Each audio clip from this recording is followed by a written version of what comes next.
test 2017. So this is the 4861 class test for 2017. The first 3 hours tonight are going to be spent going through a revision of all of the basics within the syllabus, trying to look at one of each type of question, preferably looking at a UNISA test question that's been asked on that topic itself. So guys, it says you're the financial manager of Tubes Pty Limited. Tubes is an SA resident company supplying hydraulic pipes. All companies are registered VAT vendors with December year ends. All amounts exclude VAT. So December year ends, VATable.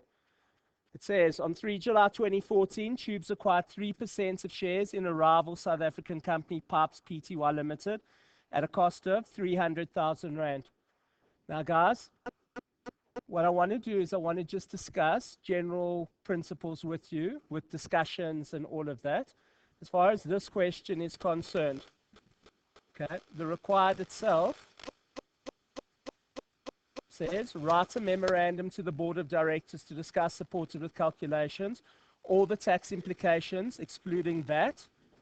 Tubes Limited results of the transaction with Pipes for the 2019 year of assessment in regards to the dividend of 100,000 received, and then the sale of the shares of 150,000 on 31st of August.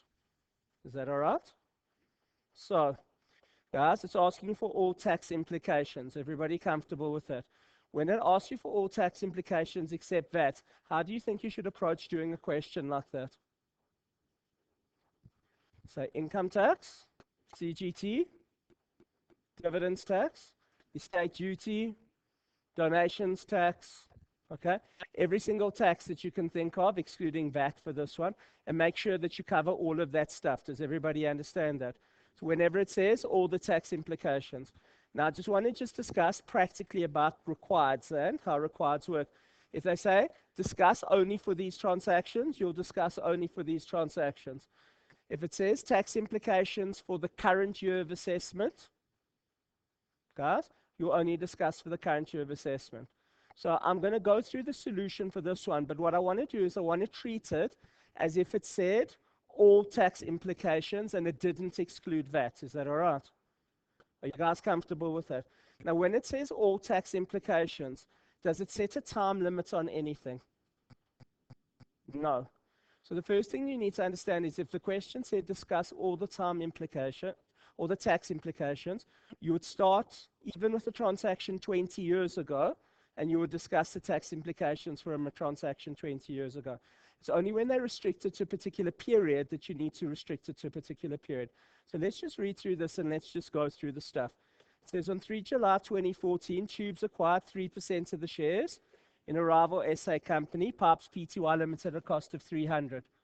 So what you would do is, if it said discuss tax implications of everything, the first thing you'd say is purchase of shares is not subject to VAT. It is a financial service, okay, and therefore exempt from VAT. Guys, comfortable with that? Second of all, you say, I've bought something. Now, whenever you've bought something, there's one of two things that's going to happen. So either it's deductible or it's not deductible. So what happens if you buy shares? Are you going to say it's deductible or not? Are you a share dealer here? You're not. So what are you going to say? You're not a share dealer, therefore the purchase of the shares are not deductible. Do you understand that you need to say that? So whenever there's a purchase of something, you need to say either it's deductible or whether it's not deductible. Guys, comfortable with this? Does that make sense? Yeah, cool.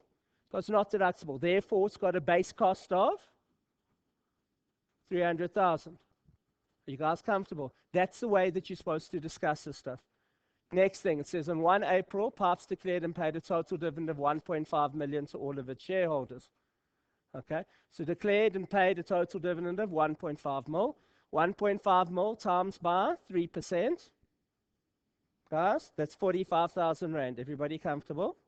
So what are you going to do? You're going to have to discuss everything. Is there any VAT on a dividend?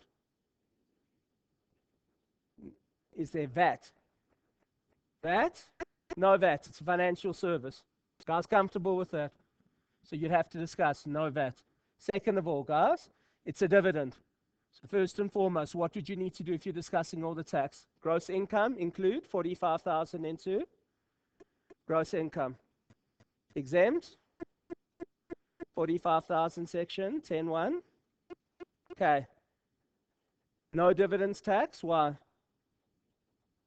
It's exempt because when a company receives a dividend, an SA resident company, it's exempt for dividends tax purposes. Are you guys comfortable with that? Everybody happy?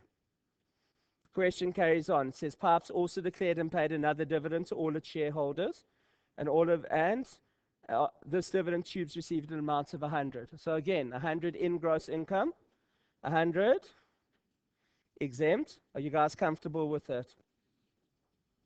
Is that all right? No VAT, etc. Comfortable. Please. Tubes bought the shares in Pipes as it had substantial cash reserves. They sold the shares for 150 to an unrelated party. So what are you going to do with the sale for 150, guys? So first things first, guys. How long have you held the shares for? So whenever you've got sale of shares, I'm doing revision with you tonight. Is that all right? So bought it in 2014, sold it in 2018. Have you held the shares for more than 3 years? Yes. So because you've held them for more than 3 years, Section 9C will apply. What does Section 9C say? Anything that you hold for more than 3 years is automatically capital in nature. Guys comfortable with that? So proceeds is going to be 150. Everybody comfortable with that? Less. What is it? Purchase for 300. So we're going to have a loss of 150. Are you guys comfortable with that? And what happens whenever you've got a loss on sale of shares? What happens? There are 3 sections that you need to know, and I just want to remind you of them, and we're going to see all 3 of them over the course of tonight, although one of them I'm going to create in one of the questions. Guys, what are the 3 things you need to worry about? Losses aren't given in 3 circumstances. What happens? If it's a foreign company and you own more than 10% of it, there's a little bit in paragraph 64B that you need to look at. This is not a foreign company. Okay? We need to, if it's in the course of liquidation or a share buyback, there's paragraph 19 we need to look at. This is not a liquidation or a share buyback, so we're not going to look at it. But there is one with excess dividends. So how does the section with excess dividends work? Okay. So what you're going to need to do is you're going to need to open up on paragraph 19 of the. So guys, losses and shares, paragraph 19. So look what it says, guys. It says, subparagraph 1. It says, as a result of the acquisition by that company of shares as part of a liquidation winding up deregistration, or in circumstances other than those, okay, contemplated in item A. So part A we're not going to use. Do you guys understand? Because it says liquidation and deregistration. Okay. It says in circumstances other than A, that person must disregard so much of the capital loss resulting from disposal, other than a disposal, as does not exceed any extraordinary exempt dividends. Does everybody see that?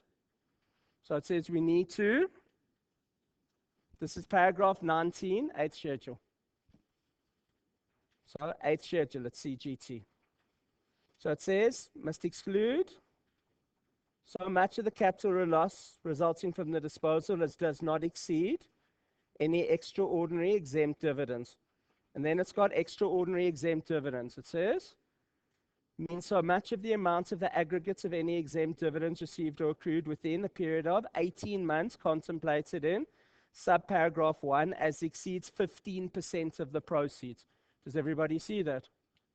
So in this question, what are you going to do?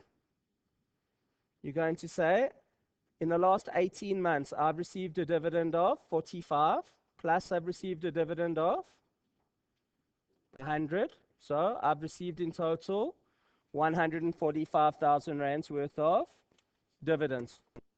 Minus, says as exceeds 15% of proceeds. Does everybody see that? So minus 15% times by proceeds 150,000, less 22,500. So if you take one minus the other, we end up with 122.5. And it says, how much of the capital loss will you disregard? 122,500. Are you guys comfortable with that? So as a basic principle, let's just go through to make sure you remember stuff. Shares held for more than 3 years, automatically capital. You see yourself making a loss, you either look at paragraph 19, just in case, or you look at paragraph 64B, which you'll see later. Okay, to see whether that loss on sale of shares is disallowed. Everybody comfortable with that? Why is this one disallowed? Because we've got extraordinary dividends attached. So it's a sum of all dividends over the last 18 months minus 15% of proceeds. And if you can't remember, you'll just turn to the book. You guys comfortable with that? Second thing from this question. Okay, if it says tax implications, you go and you do everything. Are you guys comfortable with that? Is this all right? Okay, so that's there. Guys, now, sorry.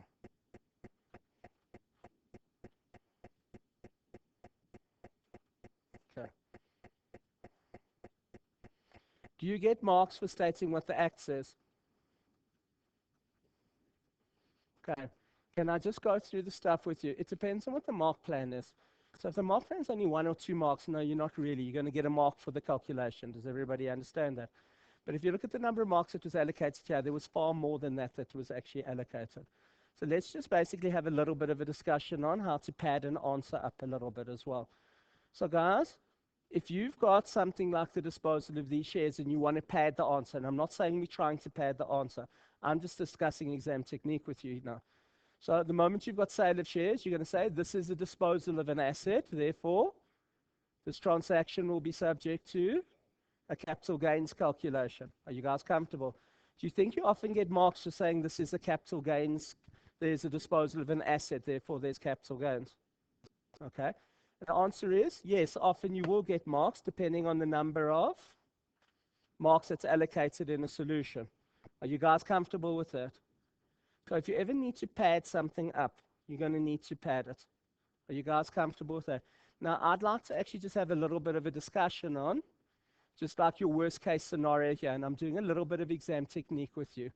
Okay? So one of the most memorable questions from a board exam that I liked was, they basically said you had a lease in a shopping center. Okay? Shopping center kicked you out of your lease because they wanted to get a big tenant in there, let's call it Edgar's or Woolworths or whatever, and you were paid 5 million rand in compensation for being kicked out of the shopping center. Discuss the tax implications. So what are you going to do from a tax implications perspective?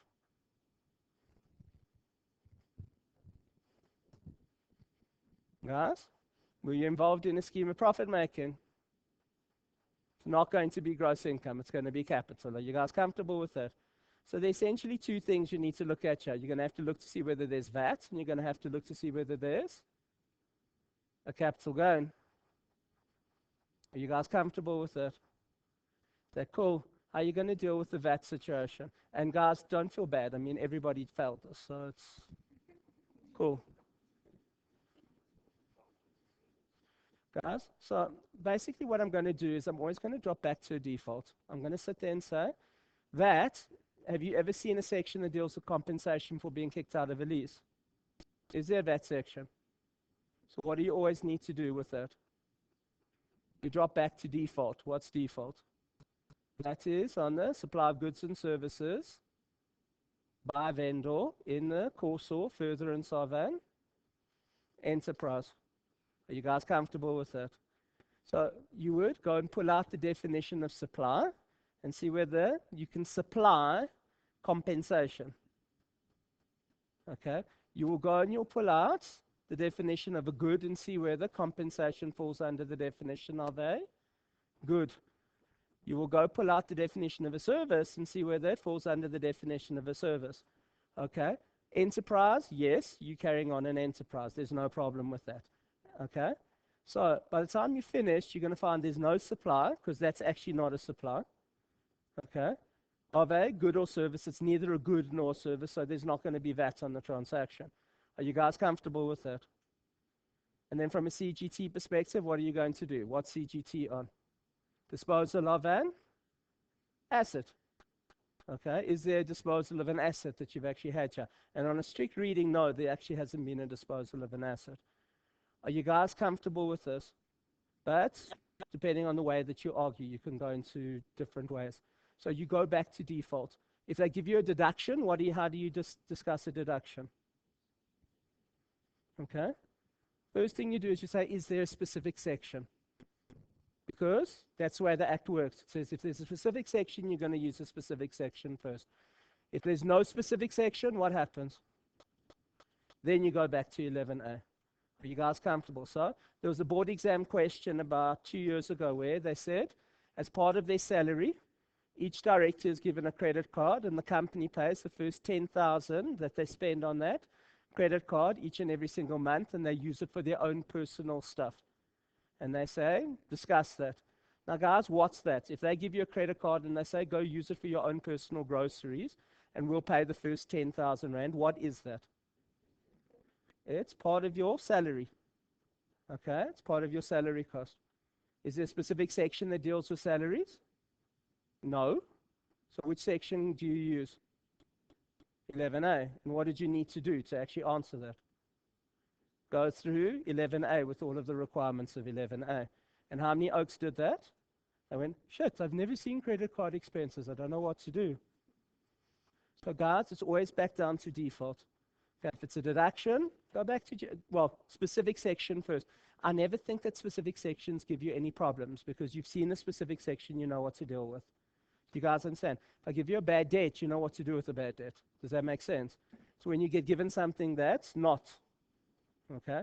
So if you get into an exam question and they give you a prostitute and she actually hands out condoms to her clients because she doesn't want to get HIV, and you have to discuss whether the condom is deductible. So effectively, step one, you're going to sit there and say, is there a specific section that relates to condoms? Answer, no. Therefore, thereafter, what happens? General deduction formula. Okay, is there an expense? Yeah, she paid for the condom. Actually incurred? Yeah. In the production of income? Yeah. No condom, no income. Okay. In the production of income, is it closely connected with her services? Yes. Okay. Not of a capital nature? No. She's not going to use it again. Finished. Okay. Guys, are you comfortable with where I'm coming from?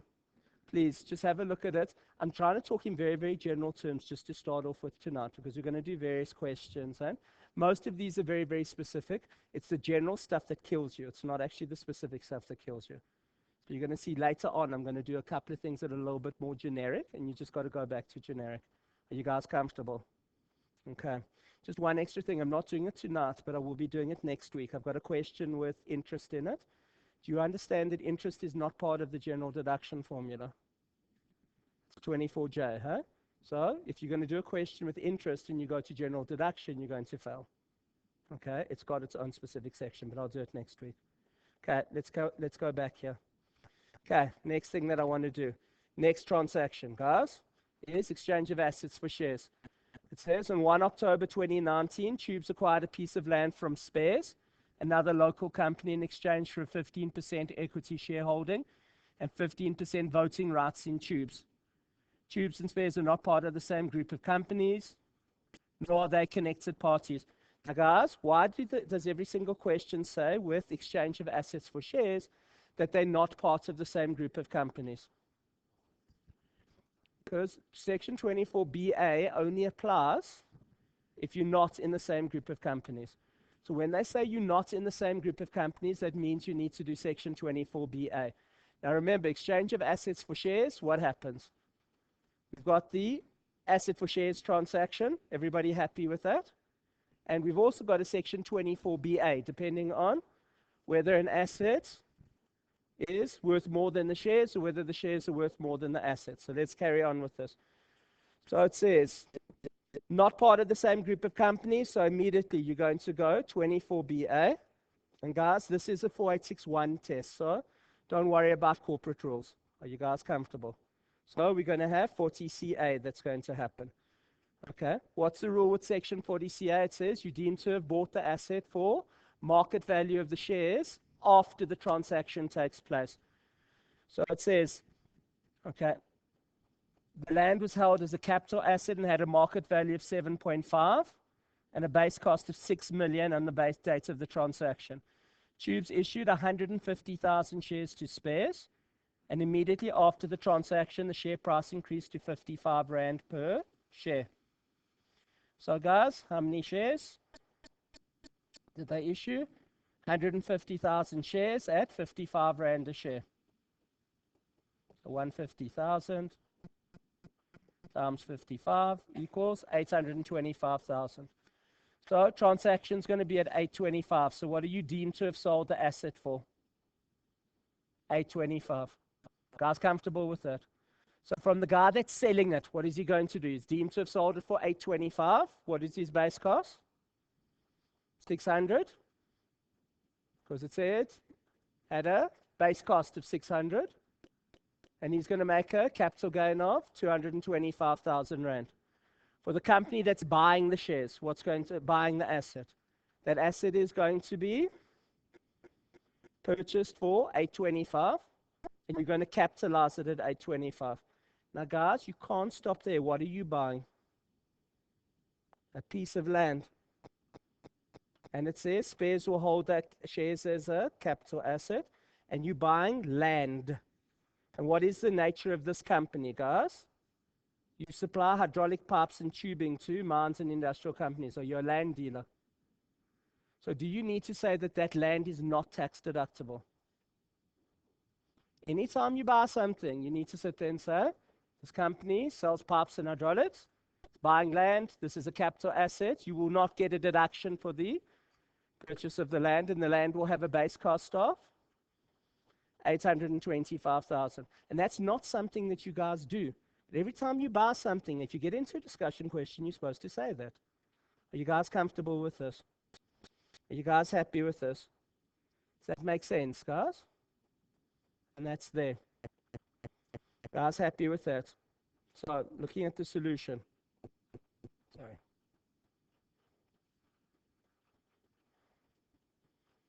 There it says, as the market value of the land before the disposal is lower than the market value of the shares, what's going to happen?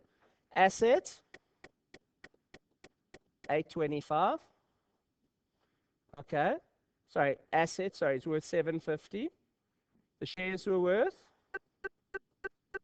825. Who has won? Guy got the shares. So who's won? The seller. What happens when you pay a shareholder too much? If you pay a shareholder too much, what's it called? A dividend. And this one is a dividend in specie because you're giving shares, you're not giving cash. So let's read through it.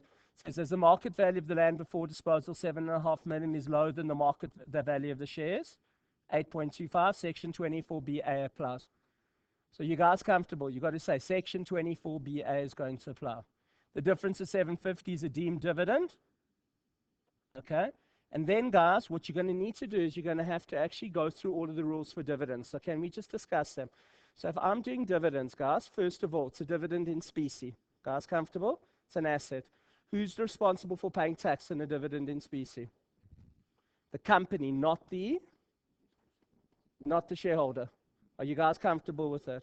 So the company is liable.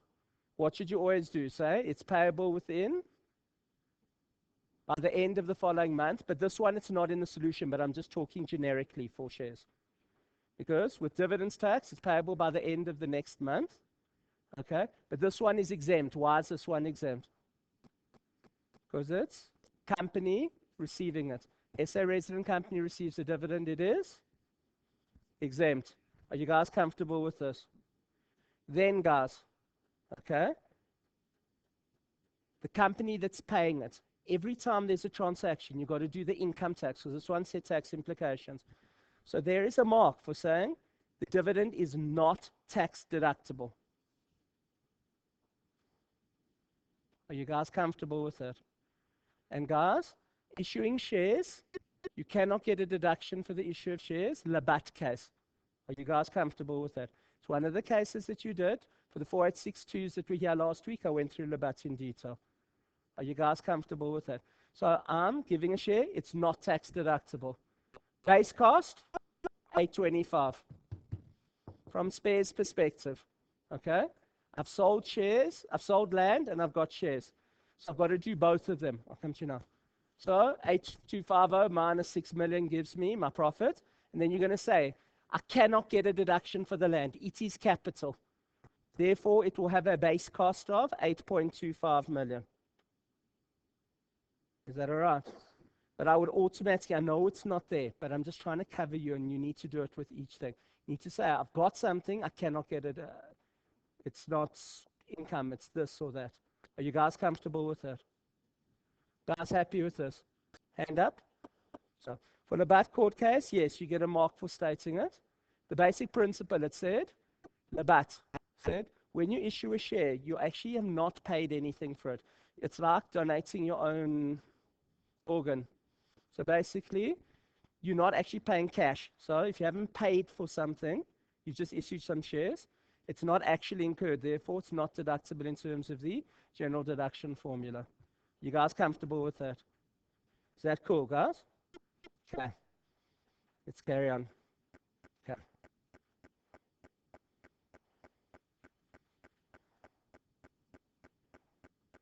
Next thing.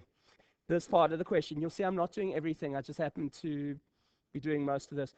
Guys, part B, guys. What you guys need to actually understand is you can also get a question on somebody selling assets into a company, into a trust. So guys, what you've done is mostly what's been covered in this test is you've got someone that's got an asset and they're giving it to the trust. And most of the exam questions that you've seen, that happened 3 or 4 years ago. Does everybody understand that? If they decide to do it for this year, you're going to need to decide whether it's a donation or not and how to deal with it. So part B here, Mr. Intella, what we've got is we've got various assets that have been sold into a trust. So guys, it says 15 Jan, there's a rental property. Sale was financed with an interest-free loan. So guys, is Section 7 going to apply to this transaction? Yes, interest-free loans, it's going to apply. Are you guys comfortable with that? Okay. Value at which the asset was contributed, 800. Cost price in the date of purchase, 650. So what's going to happen? You're going to do what? Have a capital gain of 150. Are you guys comfortable with that? Now, generally, you're going to treat the sale at market value. Why would you treat the sale at market value? For CGT purposes. Something you've done in your previous syllabus in test 1. So I just want to discuss this principle. So you've got someone donating stuff into a trust. Why do you need to value stuff at market value? Okay, so normally if you're going to be doing something into a trust, there's going to be connected parties. So if it says your children are beneficiaries of the trust and you are donating into the trust because your children are beneficiaries of the trust, you and your children are connected persons, so what should all transactions with the trust be recorded at?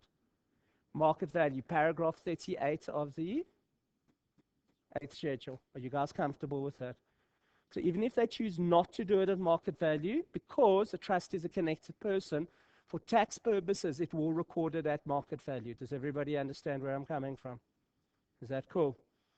This one, 150 gain. This one, it says 1 February, cash invested in the South African money market account, transferred to the trust at market value, 300. So guys, you've sold cash, given cash to the trust, no capital gain whatsoever because it went across at market value. Guys, comfortable? Normally, there's no capital gains on currency anyway. Okay. Guys, shares in a local listed company, donation to the trust, 500 and 330. Tell me what you're going to do. I just want you to think about it.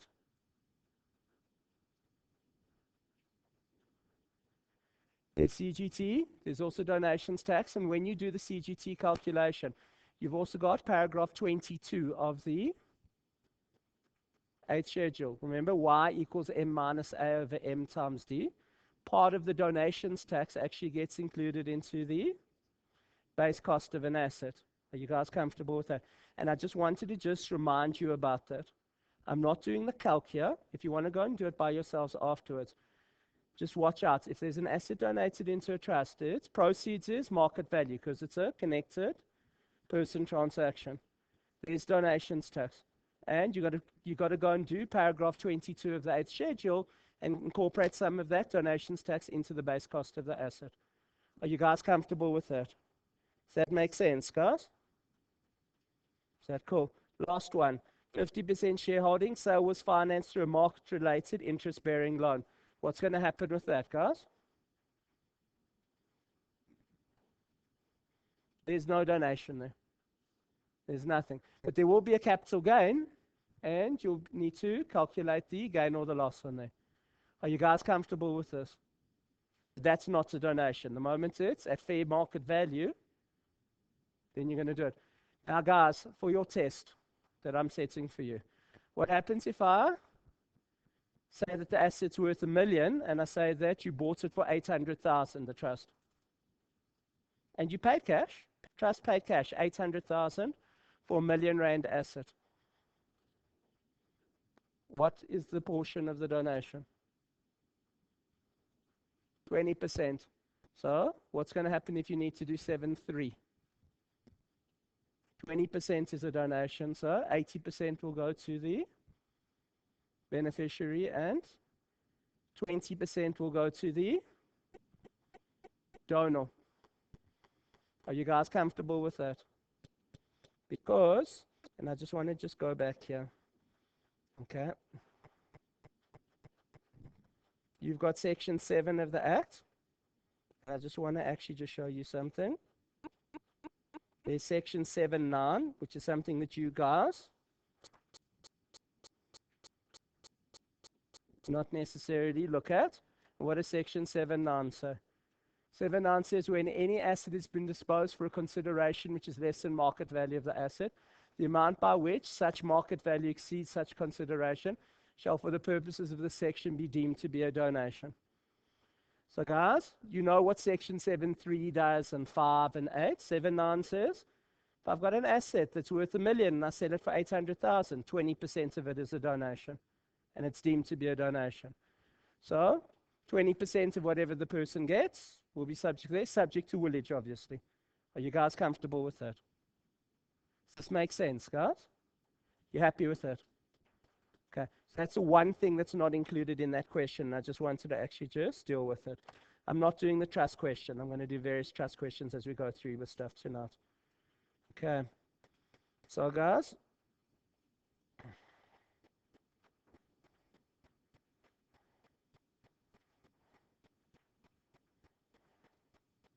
okay. One thing that, sorry, there's one thing I do want to do in here.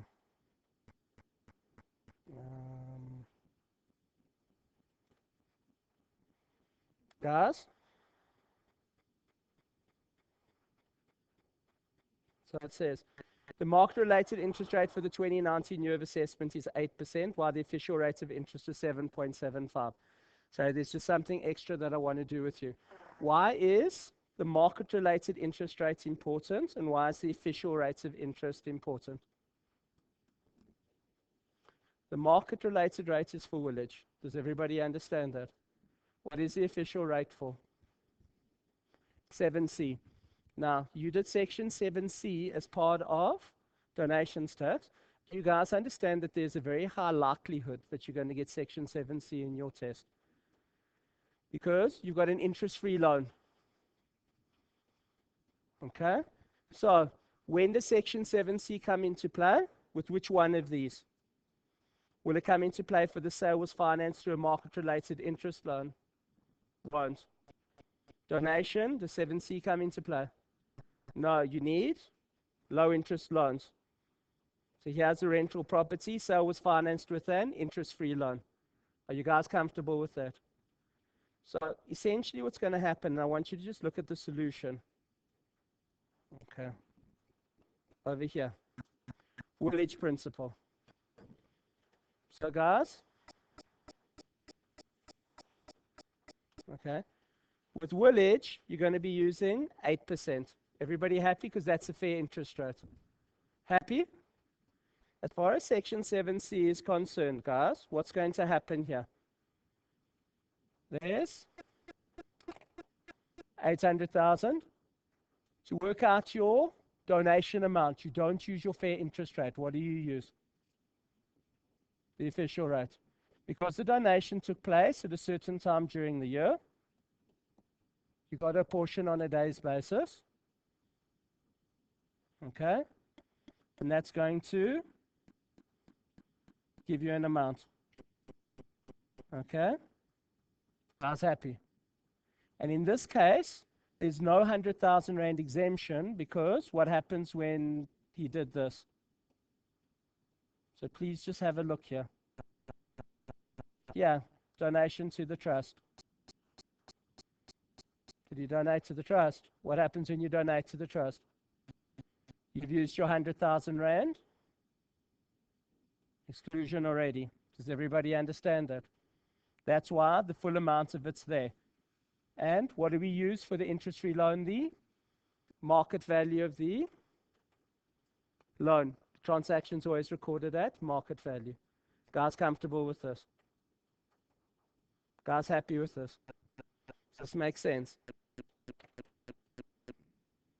Cool. So that's there. Okay. Next question, this one. Okay. Same day hospital.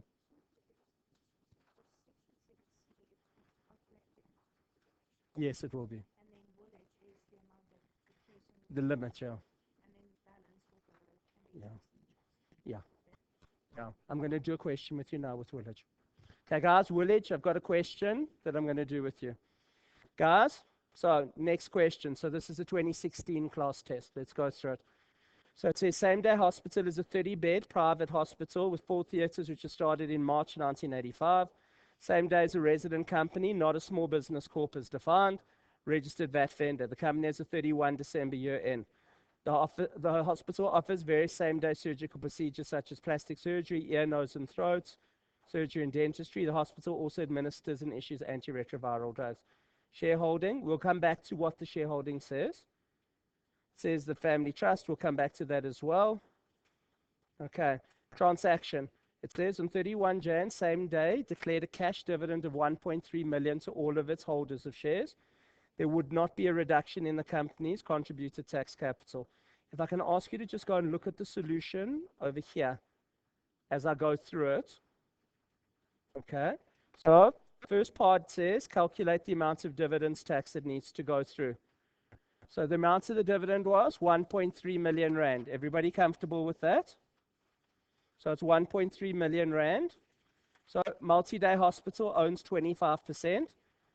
Okay. It's a resident company. So the amount of the dividend, guys, is 1.3 million times 25%. But the full amount is exempt. Why? Because resident company exempt for dividends tax. Guys comfortable with that? Next one. 12%. Dr. B. Smell, a local ear, nose, and throat surgeon. Local resident. So he's going to get 1.3 million times 12%. He'll pay tax at 20%. Guys comfortable with that? 6%. Dr. Sillywood, he became a resident of Casablanca during December 2014 when he moved to Morocco. There's no double tax agreement between Morocco and South Africa. Is he a resident? Is he a human being? Not a resident company.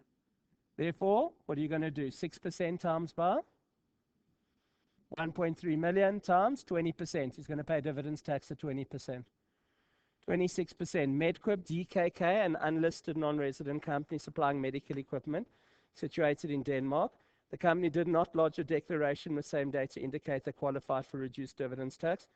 The double tax agreement with Denmark states the following. Now, all of this stuff is irrelevant because what happens with dividends tax? The company is required to withhold 20% unless you go and file the thing with them. So if they filed it, they would have dividends tax of 5%, but they didn't file it. So what's dividends tax going to be at? 20%. Just as a matter of interest, outside of your syllabus, they can go get the 15% back from the company later, but that's not part of your syllabus. That section is not examinable. It's not part of the board syllabus. Are you guys comfortable with that? Same day pension fund, 11% a resident pension fund. What happens with pension funds and unit trust? They don't pay dividends tax, but they require to pay the dividends tax across when they're allocated to someone inside the fund. Are you guys comfortable? Brace Family Trust, it says Dr. C. Brace's wife, Cavity, has a vested right to 25%. So for Cavity, you'll say 25% of 20% times 1.3 million. She's a SA resident times 20%. And for the trust, it'll be on the other 75%. They'll pay dividends tax. Are you guys comfortable with this? Is this all right? Happy? Okay. So you guys comfortable with this? Yeah, I'm going to do that now. So what I want to do is I want to just go forward. Question 12, please. And I want to discuss this whole concept of gross and net and all of that stuff.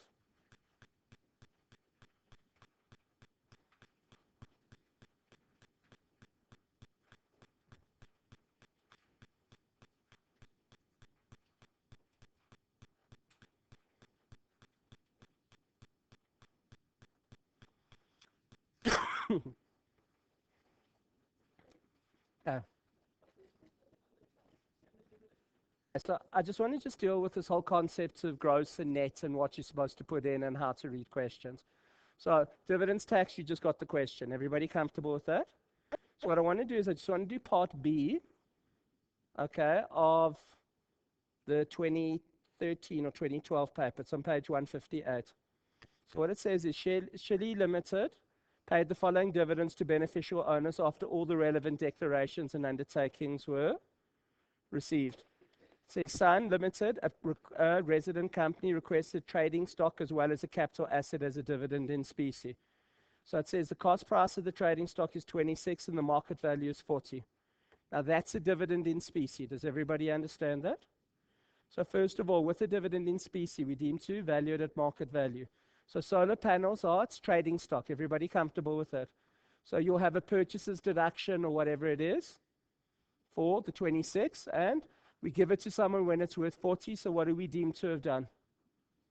Section 22(8) of the trading stock. When we give it to a third party, we deem to have sold it at market value. So there'll be a profit of 14. So if you look at the solution, profit of 14. So there's a capital asset, tax cost of 10, cost price of 12, market value of 14. So when we give the fixed asset, what's going to happen? You're going to say sold for, its market value is more than its cost. So we're going to recoup the 2,500 as a recoupment, because the difference between the cost and the tax cost is allowances that we're going to recoup. What's above cost, the difference between the 14 and the 12.5 will be a 1,500 rand capital gain. And the dividend is going to be deemed to be at 14,000. Does everybody understand where I'm coming from? So when it comes time for doing the dividends tax calculation, if you look there, it's going to be the 40 plus the 14. And you're going to be dividends tax, and who's going to pay that dividends tax? Dividend in specie, so company needs to pay it, but it's Sun Pty Limited, it's a resident company receiving it, therefore there's no dividends tax. Everybody comfortable? Now read the next one. It says a cash dividend of 26 was paid to the Cinnamon Trust. Parsley is the beneficial owner of the shares. Parsley submitted a declaration to Chile that he is a non-resident and the dividend of 26,000 is subject to a dividends tax agreement, double tax agreement. The DTA states that a resident of the Republic may only withhold 5% of the tax. Are you guys comfortable with that? So how much did they pay to the trust?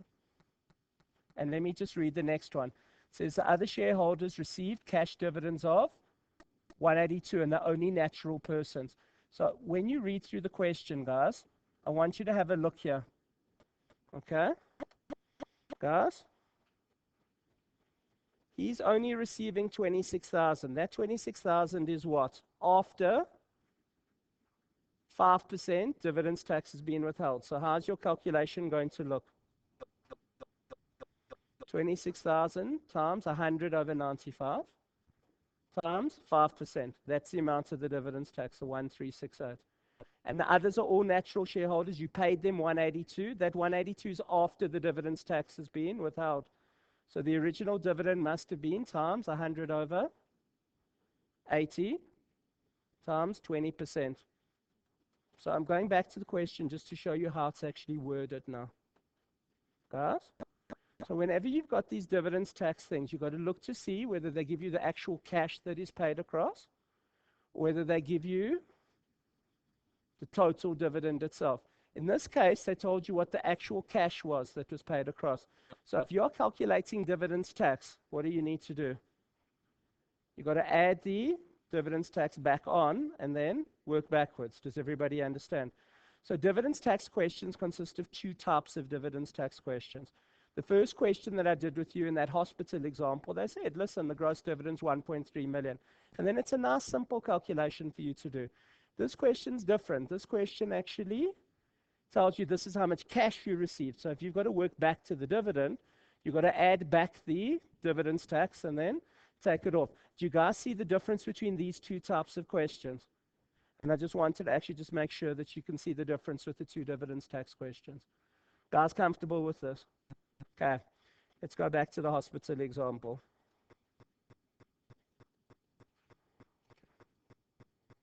Okay, part B now. Okay. So, dividends tax, those two types. Part B. Guys, due to the shortage of qualified nursing staff, same day as using All Nurse Pty Limited to provide hospital with additional qualified nursing staff during high care patients. The general nursing care is provided by staff provided by same day that are trained as nurses but not qualified. Information pertaining to All Nurse. Dr. C. Brace's daughter Crown owns 100% of the shares in All Nurse. Besides Crown, All Nurse has only one other employee who's Kerry Rose. Kerry and Crown have been best friends since the age of 3. They're not connected persons. Both of them are registered nurses. Crown also does the administration and other duties of the company. The company does not supply nursing services to any other hospital. And sorry, the one that I missed. Crown and Kerry are supervised by same day's nursing manager. So guys, we've got this whole thing with personal service company. So let's just remind ourselves what a personal service company is. Okay? Personal service company, you need to be, well, personal service provider, you need to know where to find it. So where do you find it in the Act? It's in the 4th schedule.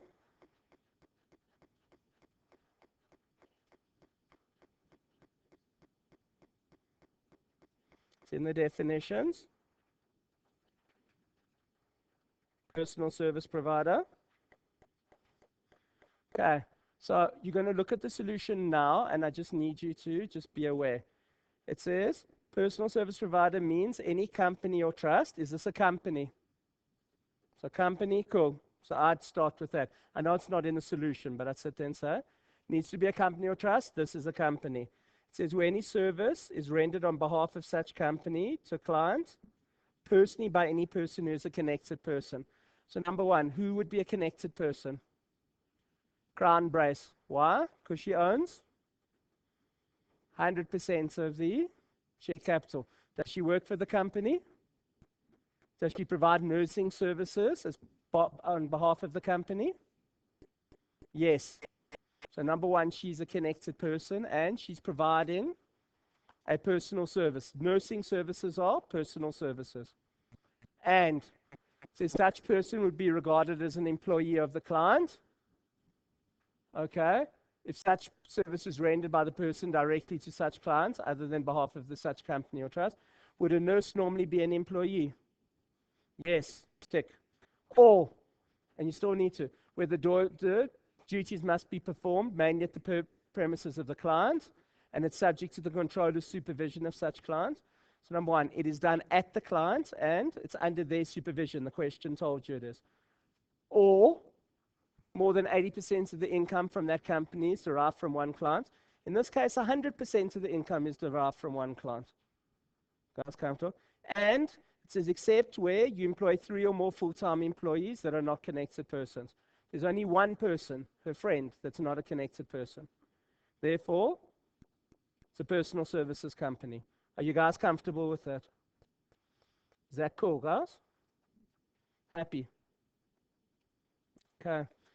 There's no test question for it, so I just want to go through. If you get given, is it small business corp? Which section do you go to for small business corps? 12E.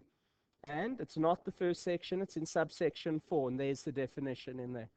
So if they ask if you're a personal service, part of it is also personal service, guys. So you'll see at the bottom here, it says you can't render a personal service. Yeah, such company is not a personal service provider. So guys, for small business corp, you need to make sure you're not a small personal service provider. Plus the other stuff that they've actually got in here. Turnover less than 20 million, not more than 20% of your income from investments, stuff, or personal services. Okay? Don't have shares in any other company. You've got that all there. Are you guys comfortable with that? Okay. So if they ask you whether you're a small business corp, are you guys comfortable? You know where to go find the stuff as well. Is that all right? Okay. So that's there. So guys, looking at the solution here. Services rendered personally by Crown Brace. Beneficial owner of all the shares. She owns at least 20% of the shares. She owns 100% actually. So 20% or more means connected person. Okay. Can you see it says included in the definition of a person is any trust? Okay. Connected person. All nurse employs only one other staff member, provides the services at their premises, and they're regarded as employees, and 100% of income from one client. Guys, comfortable with that? You happy with personal service companies? What's the implications if it's a personal service company?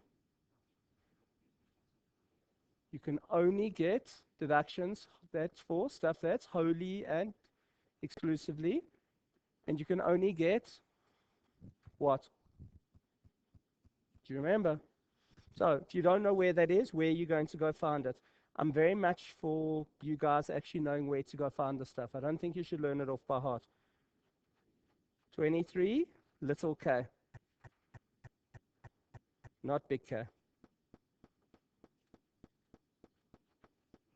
Yeah. Guys, it tells you here, included in here. So it says you can only claim for A, C, I, L, N, A, or NB. And it needs to be wholly and exclusively for trade. And it says, in respective premises, finance, charge, insurance, repairs, fuel, and maintenance. And you can claim for salaries. So if you don't know, go find it over there. Is that all right? Should you learn it off by heart? Hell no. Just know where to go find it and go get it. Okay, next one.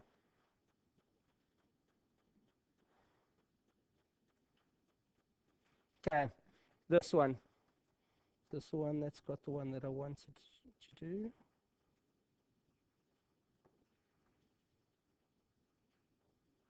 No, this is not one that I wanted to do. Okay. Guys, sorry. So I'm not going to do that trust. I will do other trusts. Next one. Question 9, guys.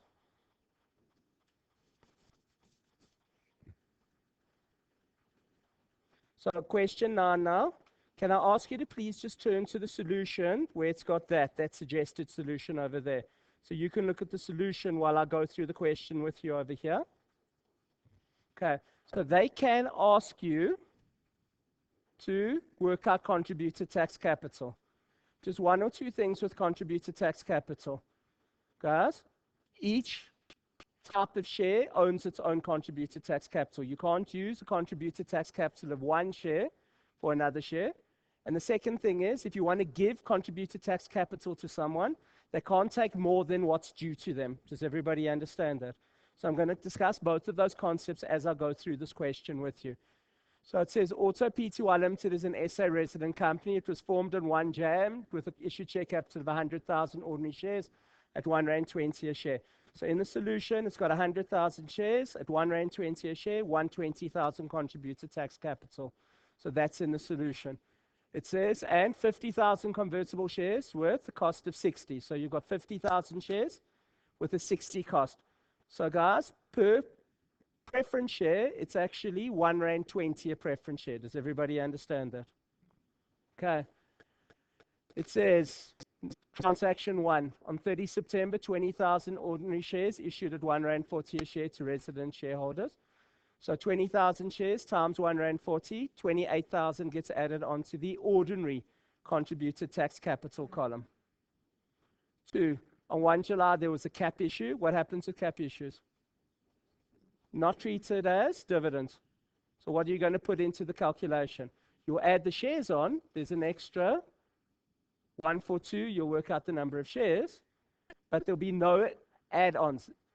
Issues of shares are not dividends as defined.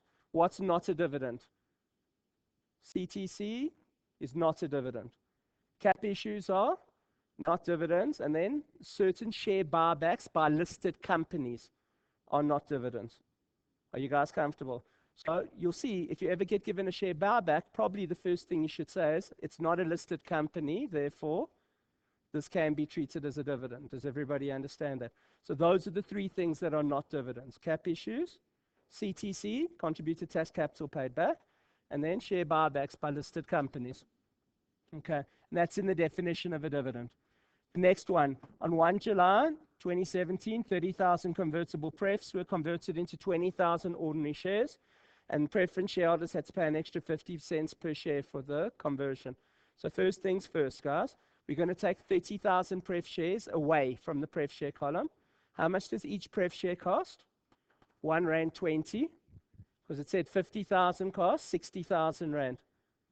So 30,000 times 1 Rand 20, we're going to take 36,000 out of the pref share column and put it into the ordinary share column, because they take what they own. Guys comfortable with that? And then it says on 31 August, the company bought back 18,000 ordinary shares that were initially issued at 2 Rand 50 a share. The directors took a resolution to reduce it by 2 Rand per share. So guys, 18,000 shares taken off. And how much do you take off the contributed tax capital? 2 Rand a share times 18,000. There was an amount of 36,000 that you take off that column. And there you've got your contributed tax capital. Are you guys comfortable with that? So if they give you the CTC calculation and contributed tax capital, you can do that. There was a 4862 year-end exam question dealing with share transactions like this in last year's year-end exam, by the way. So it's not just for 4861. There was one for 4862 in the exam last year. Guys comfortable with this? Happy? Then it says, distributions made on 30 September 2018. So it says the directors made the resolution that various distributions to be made on 30 September 2018 to registered shareholders. These distributions are as follows. Company car with a tax value of 120 and a market value of 90. So what do you deem to have done with it? Deem to have sold it at market value, paragraph 38. Are you guys comfortable? The amount of the dividend is market value, which is 90. Dividend in specie. John Rock and SA resident. So what's going to happen if it's a dividend in specie to a natural person this time? Guys? So far we've had dividends in specie to companies. This is to a resident. So previously I've not discussed anything about VAT. What happens with dividends in specie between 2 registered VAT vendors?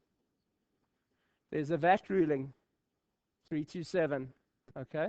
And section 1023 of the VAT Act that says when there's a dividend in specie between 2 VAT registered companies, you can ignore VAT.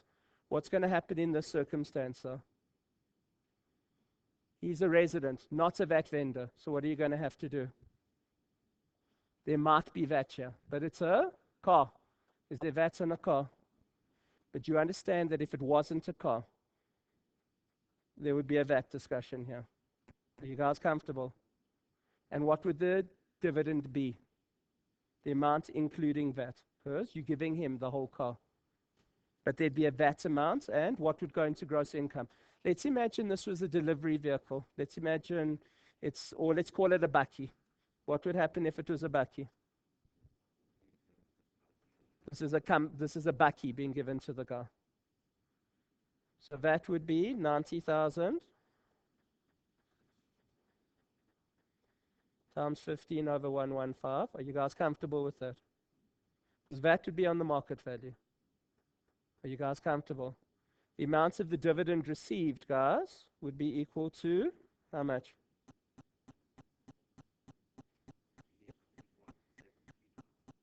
It would be 90 still, because that's what the market value is. Okay. For the company, how much would go in as selling price of the car?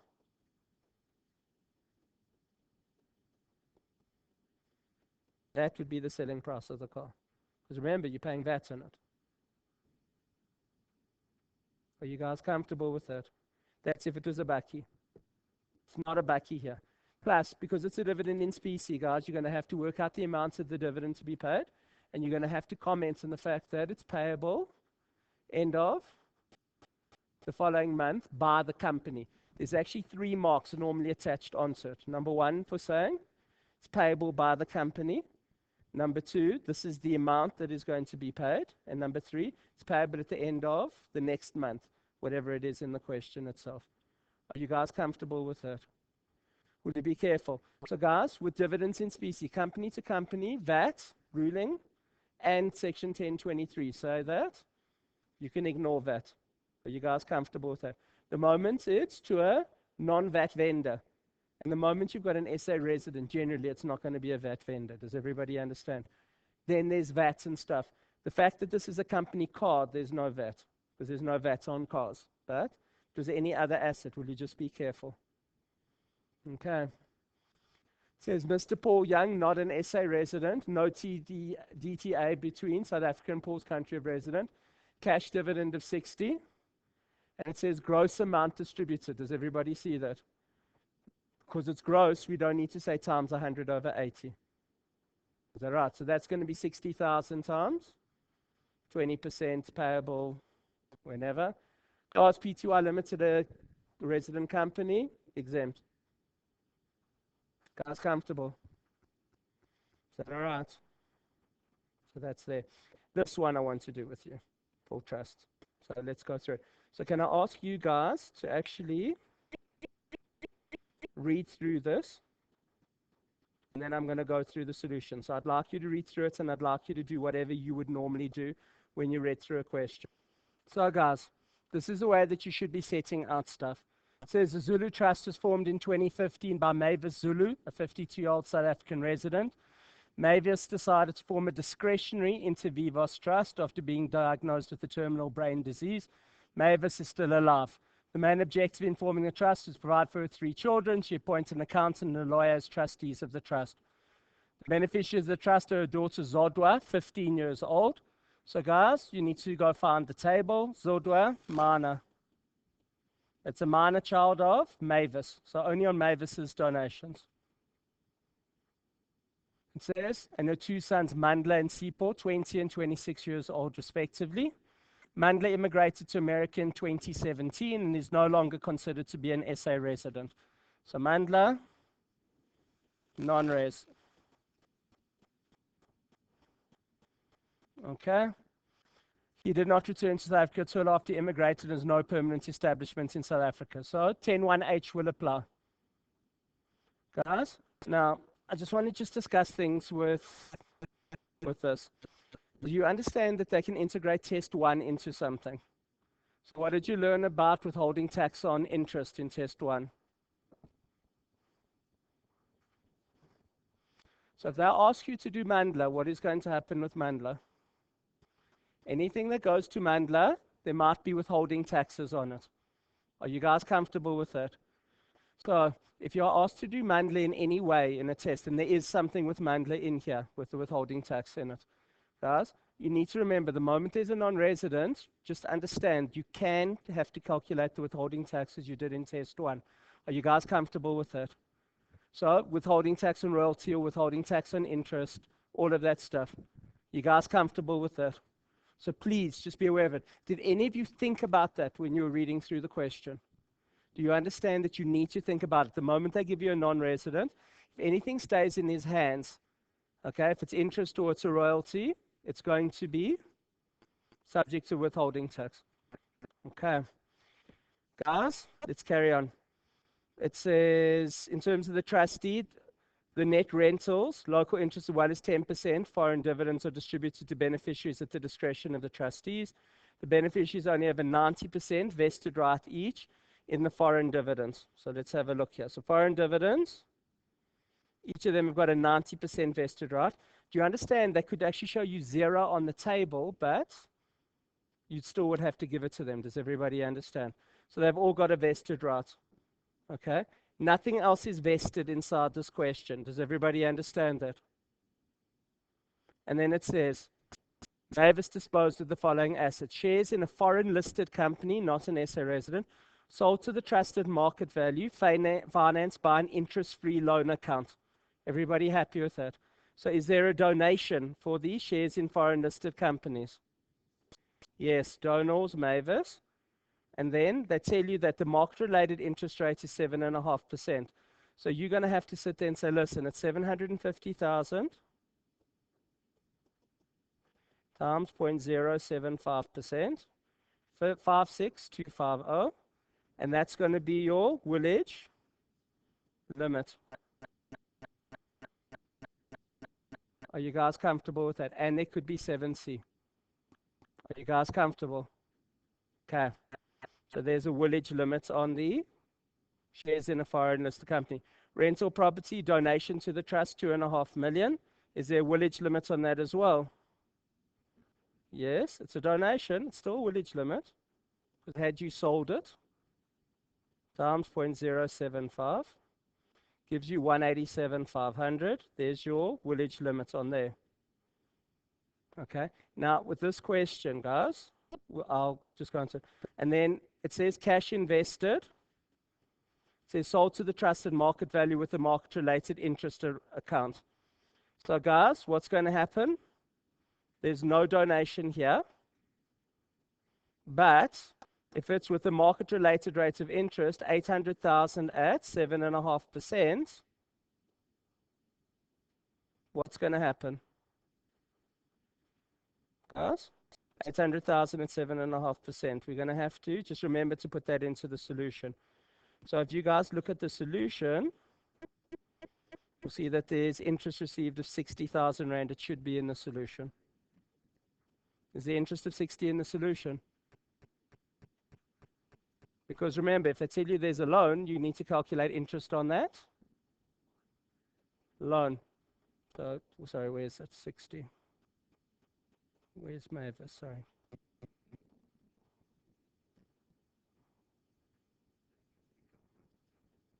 There's the 60. You guys comfortable with where the 60 is? So guys, this one's got a lot of tricky little stuff in it. So I just want to point it out. So if they tell you that you've sold it and there's an interest-bearing loan, you have to calculate the interest on the interest-bearing loan. How many of you would have remembered to do that as part of your solution? You wouldn't have, huh? So let's start going through here, guys. So what's going to end up happening? We're going to sit there and say, here's Zodwa. Going through the rental column for Zodwa. 30 going to get taxed in Mavis's hands. You guys comfortable? 35 is going to get taxed in Mavis's hands. Do you guys understand? Is that cool? Okay, of that 145, I've got 187,500. How much has already been taxed in Mavis's hands? 65. That means that of that amount that's remaining, how much can get taxed in Mavis's hands? Only 122,500 of that can get taxed in Mavis's hands, and the other portion of it needs to be taxed in the hands of the trust. That is 7.5, yes. So for Mavis, where is it? There's an error here, guys. They didn't do take willage into account inside this question. So what should happen is, it should be 122,500. Are you guys comfortable with that, with your limit? Happy? And then what should happen is, the 22,500 should go to the trust.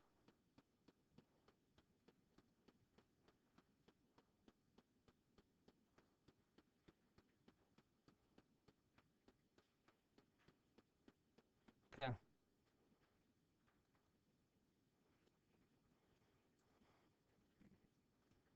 to the question, sorry.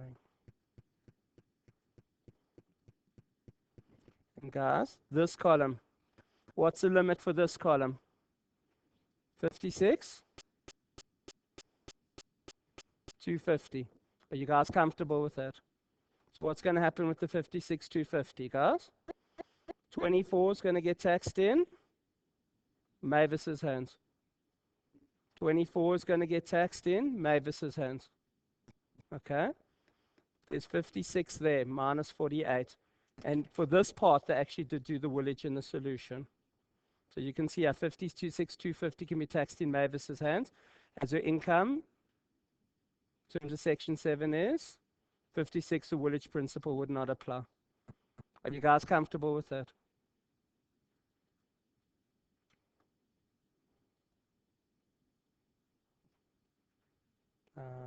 What's it? Sorry.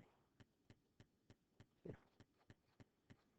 Guys, this 24 goes to CPOR because CPOR is nothing.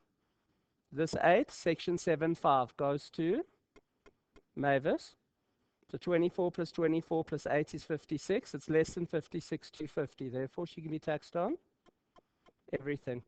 The interest, what happens with the interest, guys? That goes to Zodwa. That goes to Mandla. That goes to CPO. Nobody's got a vested right. That'll go to the trust because there's no donation for this column. Happy? And you need to understand for Mandla, it will be exempt in terms of Section 10(1)(h) because he's a non-resident, not carrying on business in South Africa, hasn't been inside South Africa, and there'll be a withholding tax at 15%. Are you guys comfortable with that? Is this cool, guys? You happy with this? Okay. So that's there. Comfortable. Next thing.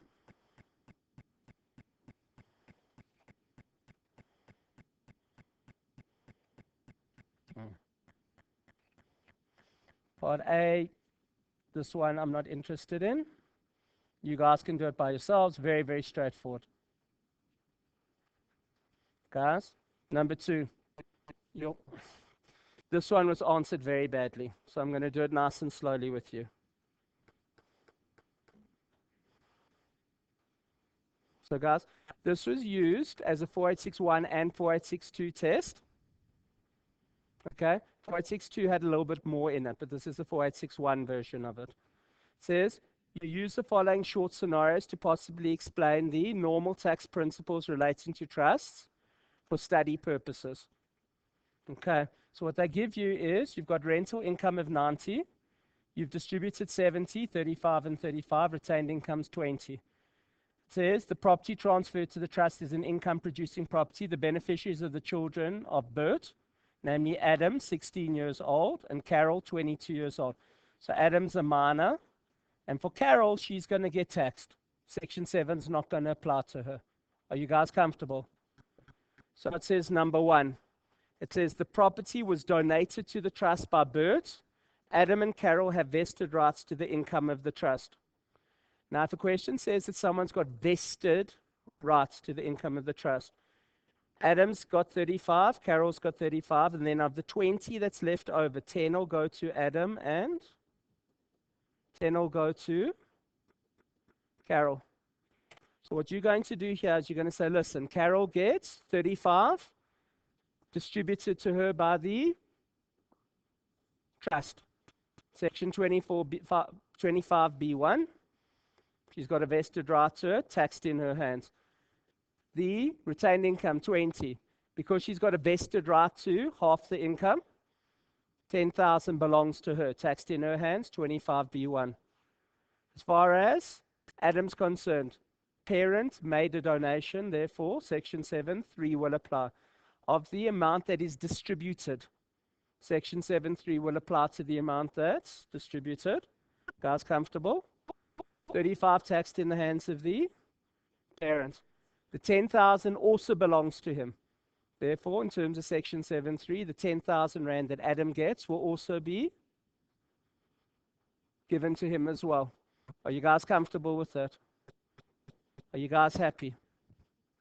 Okay. Number 2 says the property was purchased by the trusted market value with surplus cash. Adam and Carol have vested rights to the income of the trust. So what are you going to do with that? You're going to say Section 7 cannot apply because there is no donation here. Therefore, it's only Section 25, B1. They have vested rights to the income of the trust. So you'll say Adam gets the 35 vested in his hands, Section 25B1. He gets half of the 20, 10,000 vested in his hands, 25B1. Carol, exactly the same arguments on both sides.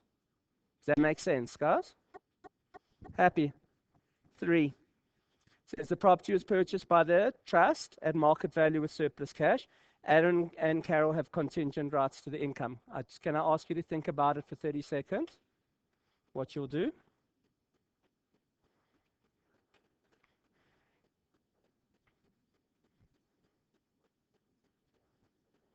Contingent, you don't get it until they decide to give it to you. So what you'll do, guys, is you'll say, property was purchased by the trust at market value with surplus cash. Therefore, there's no donation. Therefore, Section 7 cannot apply. 35 actually given to Adam. Therefore, taxed in his hands, 25B2. It's a different section number now. B1 is if the trust deed gives you vested rights. 25B2 is if the trust gives you stuff. And I would also, for this one, actually, maybe, do you know what the thing is? At some stage, I would sit there and say 25B3. If you get the rental income, you get the rental expense as well. But, I don't know. Okay, it might be bonus marks. 35 goes to Carol.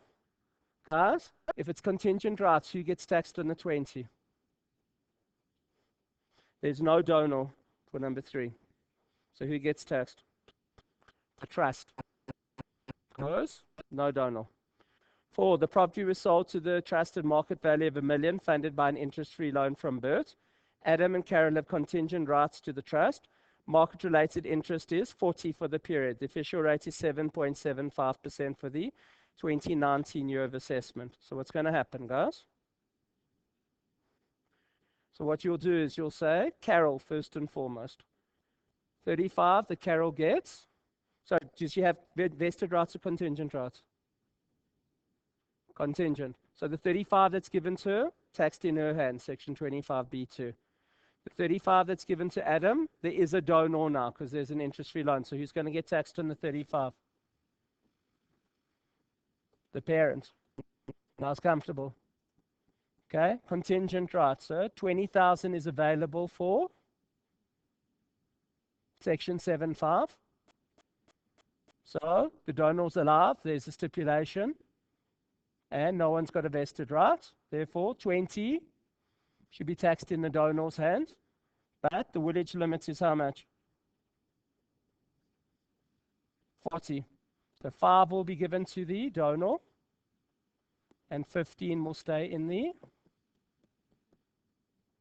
trust. And then, guys, the amount of the donation will be 1 million times by which one of those two rates? Official rate or fair market rate? Official rate. Okay, you got to assume it's there for the whole year. Okay, so that's 77,500. Donations exemption 100. No donations tax. Are you guys comfortable with that?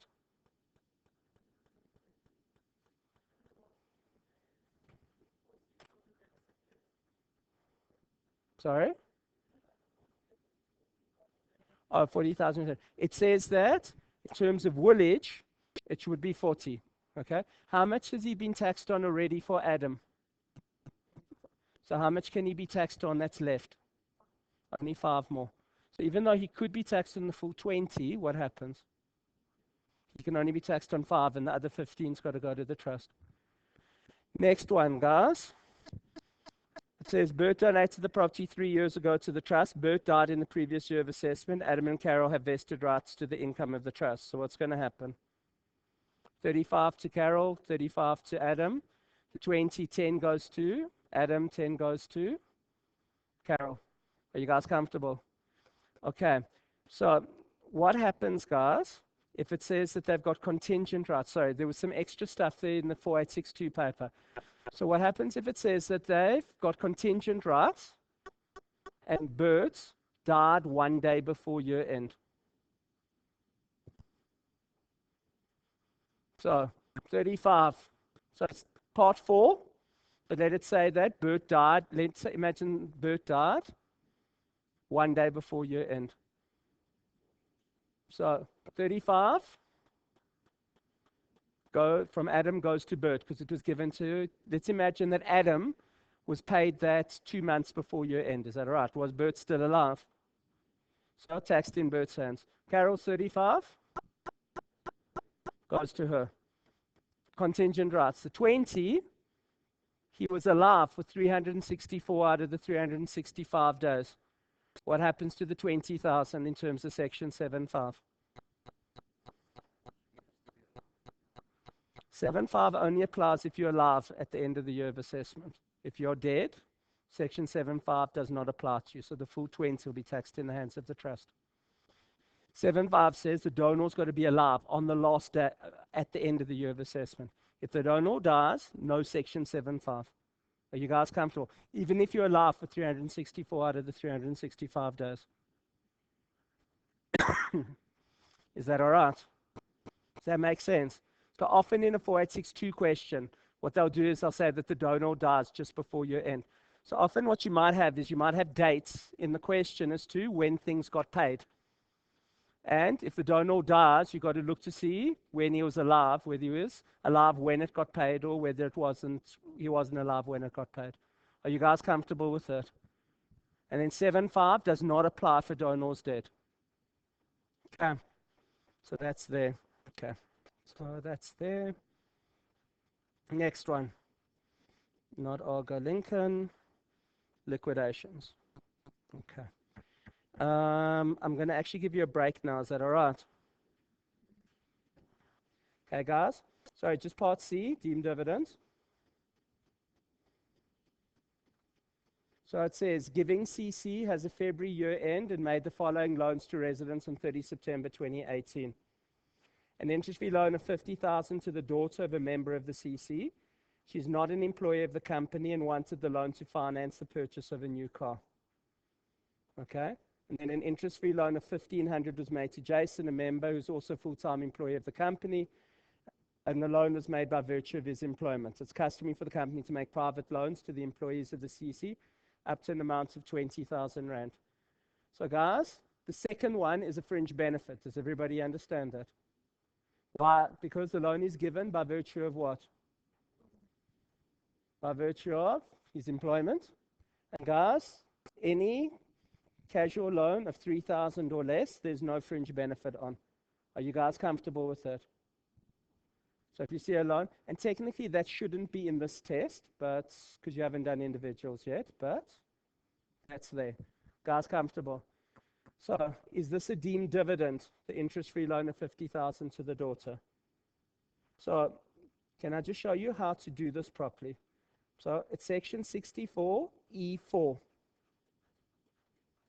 Okay, and I'm going to treat this as if it was a 4862 question. Okay, if it was a 4862 question. Now, in the board exam about 4 years ago, 5 years ago, this, almost identical, got asked for 13 marks discussion in a board exam. Okay, it has been asked in a UNISA year-end exam for about 9 or 10. And can I just go through how to do this? So everything is here in terms of section 64E4 of the Act. So from a highlighting perspective, what you would do is you would do this. It says where any year of assessment, any amount is owing by to a company. So guys, you'll sit there and you'll get marks, and I'm going to go cha-ching every time you get a mark. Okay? So you're going to say section 64E4 requires that an amount is owing to a company. Cha-ching. Okay? A person that is not a company. So this daughter is not a company. Cha-ching. That person needs to be a resident. His daughter is not a resident, is a resident. Cha-ching. And she needs to be a connected person in relation to the company. So she's the daughter of a, what's it? Of a member of the CC. A member of a CC is a connected person. A daughter of a connected person is a connected person to that person. So she is a connected person. Are you guys comfortable with that? Okay. And then it says, in respect to the debt, the company must, for the purpose of this part, be deemed to have paid a dividend. So you're going to say, therefore, there's a deemed dividend. Does everybody understand that? So you'll say, there is a deemed dividend. Cha-ching. The amount of the dividend is deemed to be paid must be, number one here, a dividend of an asset in specie. So inside the solution, you'll say, this is treated as a dividend in specie. Cha-ching. Okay. And then you'll say, therefore, it's payable at a certain date, etc. But we'll get onto that now. And it says, for the purpose of the act, be deemed to be equal to the greater of the market-related interest on that debt, less any amount of interest that is payable to that company in respect of that debt for that year of assessment. Okay. And no. So it's got to be done at market value. And then it's got lower down here, market-related interest means the official interest rate. Okay. So it's got official rates over here, just down at the bottom. So for purposes of this question, how are you going to work out the amount of the dividend? It's 50,000 times by the official rate. Can you see in the required, it says assume an official rate of 8%. Times by, this company's got a February year end. The loan was made on 30 September. So it's 1 day in September, plus 31 days in October, plus 30 in November, plus 31 in December, plus 31 in Jan, plus 28 in Feb. You're going to add all of that up and work out interest on a day's basis, or you can do it on a month's basis as well. Guys, comfortable? Equals the deemed dividend. That is the deemed dividend times 20% is the amount of the dividends tax. Payable, deemed date of the dividend. If I carry on going down the act, it'll say the deemed date of the dividend is year end. Therefore payable by 31st of March, which is end of the month following the month in which the dividend is declared. Are you guys comfortable with that? So here, it says the dividend is deemed to be paid on the last day of the year of assessment. You guys see where I'm highlighting there? Are you guys comfortable? So if I had to actually just do it, you don't need to learn anything. If you've got like a 12 or 13 mark discussion, you're going to sit there and say, an amount needs to be owing to the company. Cha-ching. I'm just moving over there. By somebody that's not a company. The person's not a company. The person needs to be a resident. The person is a resident. Needs to be a connected person. You're going to have to explain how the person's a connected person. Okay? Therefore, there's a deemed dividend. How much is the deemed dividend? Market value, and then you'll do the calculation using the official rate. Deemed to have been, it's got to be a dividend in specie. Are you guys comfortable? Deemed to be paid on last day of the year of assessment, therefore payable by this date, and all of that stuff. Are you guys comfortable with that? So if they give you a deemed dividend, will you know what to do with it? This is a 4861 question. It's only out of, I think, 5 or 6 marks, so very little to write down. So all you need to do is do the number crunch and say when it needs to be paid across. Are you guys comfortable? If they did give you like a 10 marker, would you guys be able to do a 10 marker? Do you understand what's happening here? Is that cool? I personally think that if you get this is a gift. It's an absolute and utter gift. Because you know what happens? I love this because most people don't know it exists. You will get marks. Most people are getting 0. And this is something you can really get full marks for if you know where to go find it inside the act. Is that all right?